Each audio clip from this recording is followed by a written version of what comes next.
transportasi publik menjadi kebutuhan yang penting bagi masyarakat perkotaan, salah satunya di kawasan dari Maminasata yang mencakup kota Makassar, Maros, Goa, dan Takalar.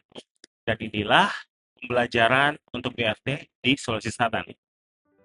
Kawasan Maminasata dengan jumlah penduduk yang telah mencapai 3 juta jiwa, bahkan semakin meningkat setiap tahunnya, beriringan dengan jumlah kendaraan pribadi yang tumbuh dengan cepat dibandingkan penggunaan transportasi umum atau penyediaannya bahkan. Akibatnya kemacetan meningkat, waktu perjalanan semakin panjang, dan biaya mobilitas masyarakat yang terus bertambah.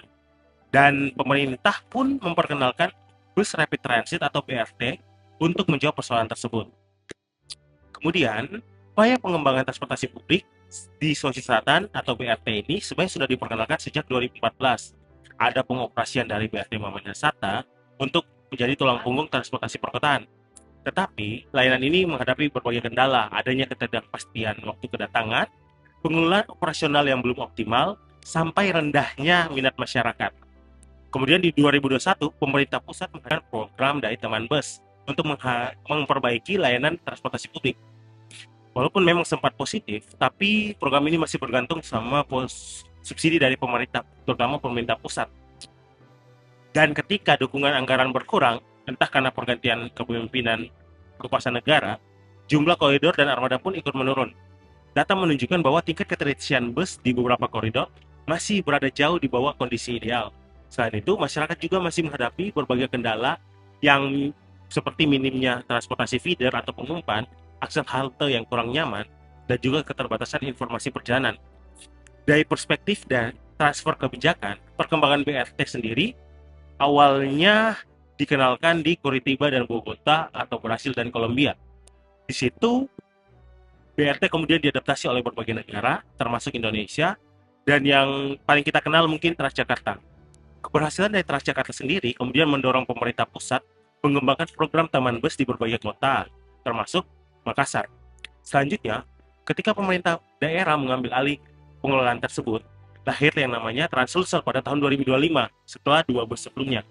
Tapi dengan sesuai dengan teori transfer kebijakan, bahwa keberhasilan suatu kebijakan tidak hanya dicapai dengan meniru bentuk luar, tapi haruslah mengadopsi dan menyesuaikan sistem kelembagaan yang mendukung keberhasilannya. Permasalahan utama Transulsel bukan persoalan armada atau infrastruktur semata, tapi akarnya ada pada desain kelembagaan.